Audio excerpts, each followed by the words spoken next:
So what up guys, so welcome back to my channel again. Can I be your superhero? Superhero.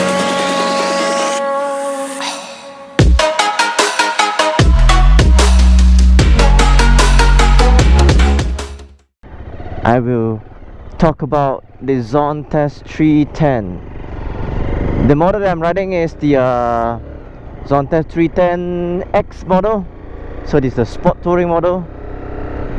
So there's three models from Zontes. They are naked, the sport touring and the adventure.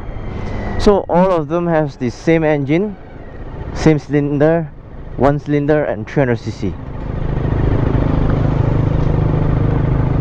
Basically this bike is a very comfortable bike to ride on. So it has disc brakes in the front, single disc, and disc brake at the back. So this bike is actually keyless, you know. You don't need the key to start the bike or turn on the ignition.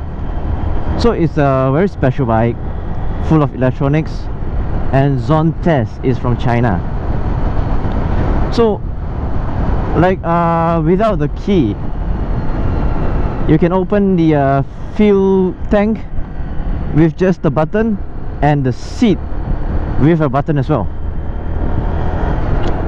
Then what do you get with this bike? So the X model has two types, the standard type and the special edition type. So this unit that I'm riding is the special edition one. It has white and red. Whoa, where are you trying to go? So you have a fully LCD dash, and it tells you time, it gives you a trip meter, it gives you an odometer, and it has RPM, fuel gauge, temperature gauge, and what else? Okay, so you have the sport mode or the eco mode.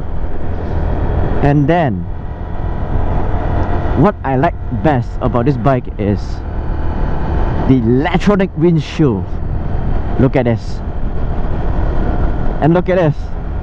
Wow, it's like one of the best things that you can have on the X model. I really like this electronic windshield because you can like press a button and the windshield will adjust itself. So it's not needed to be adjusted by hand, and you do not need to stop while you're doing it. So it's like you're cruising around 110, then you decided to have the windshield up, no problem. So it has 6 gears on this bike for a 310cc single cylinder. It's quite good. Well, definitely don't expect the high performance output from this bike, because it's not a performer, but it is a tourer. So high handlebars, very soft feel clutch, then quite a okay feeling brakes, because I'm used to the dual disc brakes, and a radial caliper. So this is an axial caliper, axial buster pump. Then next is it comes with a USB charger as well in front. So this dashboard actually gives you quite some information. So like the best thing about it is how far more you can go with the remaining fuel in the petrol tank. So that's a good estimation, because sometimes you can't know what's the furthest that you can go from this from one tank. So it will give you an idea when to refuel, and you can plan on your nearest route to the nearest petrol station. So well, it's a good bike. For this special edition is a 21,600, and for the normal edition is a 20,800. Next thing is about the gears. Man, the gears are so easily to shift. It's so light, like when you put it in first, it doesn't feel like you already put it in first, because it's like a butter, you see. Once you step it down, it's like look, wow, it's a very comfortable bike.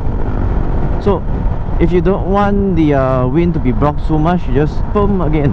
See, so simple, dead simple. So the tire size for this bike is 120/70 17-inch in the front and 160 at the back. So it's like the size of an ER6 for the tires. This bike is very quiet, which is not my thing. It might be good for the neighborhood, but not for us. Okay, looks like the fuel light has been turned on. So I've already went about 225 kilometers on this tank itself, but I did not refill before I used this bike, so I need to do another refill. Only I know what's the fuel consumption like. I'm going to go for a refill, and let's see what's the price for, and what's the capacity wise for the petrol tank. And then next I'll be going for like a Ronda somewhere else. Just go a while and try out this bike. So we've arrived at Petronas, so it's time to refill for this bike. So as you can see now that these are blinking and the fuel light is on.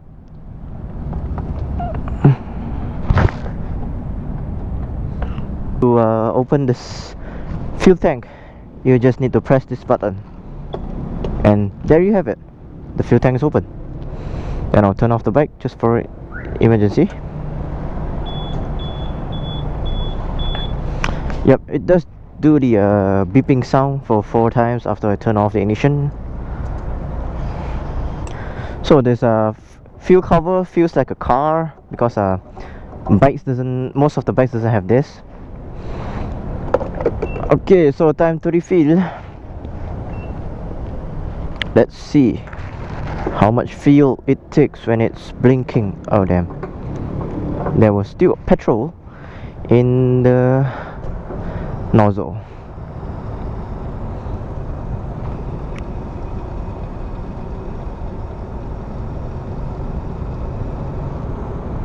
It's about 10 ringgit, 12 ringgit now, 13 ringgit now, 14, and still filling.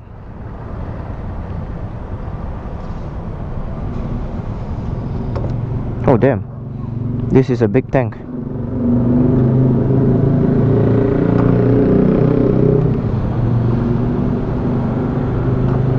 Oh damn, it's taking 20 bucks of my money now.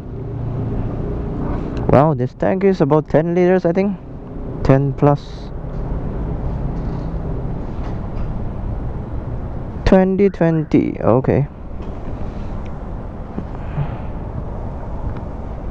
Very big tank for a single cylinder bike. So let's see how much I can go for 20 ringgit 21 cents. Damn. Okay, so next is to reset the odometer to 0. Okay, so now it's stated that it can go for about 437 km for one full tank. So we'll see if it's true. So now let's go and continue our journey. So there's a eco button. So there's a sport mode, eco mode, sport mode, eco mode. But to be honest lah, I don't really feel much difference with eco mode and sport mode anyways.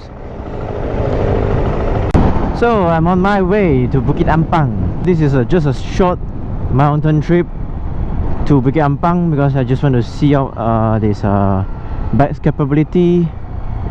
But definitely it's not really good in hot condition. Oh my god. So like what I said, the engine is not suitable for weather like this in Malaysia. So especially idling a traffic light. As you can see now, the engine light is turned on.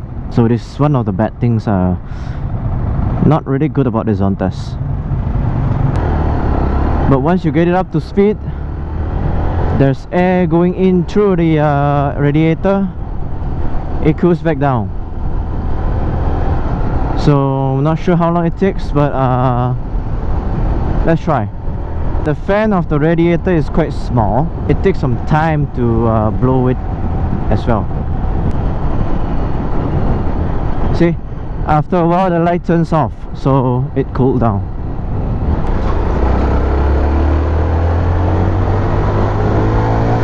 Overtaking on this bike still reasonable. Pickup wise is okay.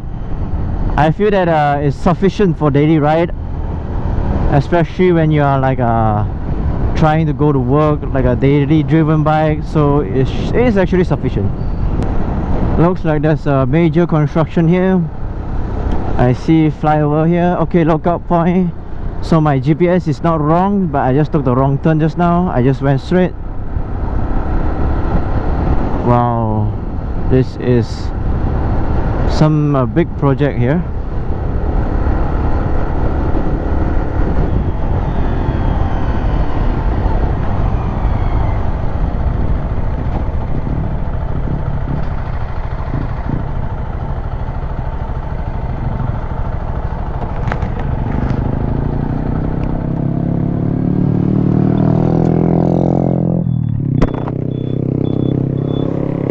Okay, so I've already arrived at this, I don't know where is this called, Ampangan Saujana. So the lookout point is up there. I'll go there later, and it's about 1.2 kilometers later. So let's take a photo of this bike.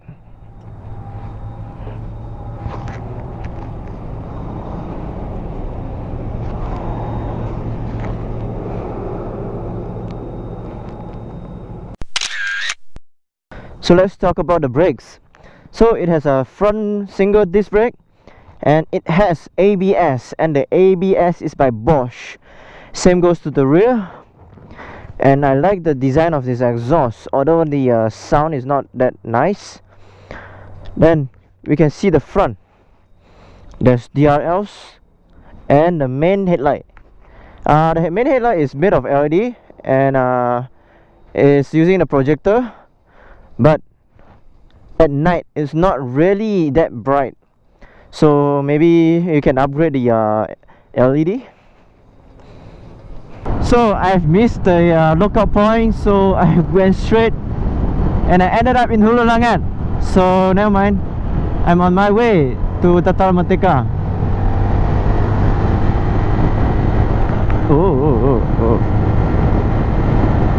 Okay, so we have arrived at Tatar Merdeka.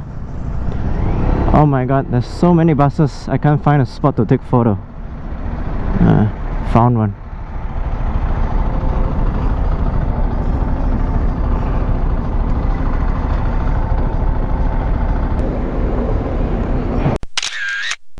So my plan was actually to go to lookout point, but I missed the place and I overshoot to Hulu Langat and ended up in Tatar Merdeka. And this is how my journey went. It was about 100 kilometers ride for the day, and so far so good. So we'll meet in my next vlog. So see you guys in the next chapter. Bye.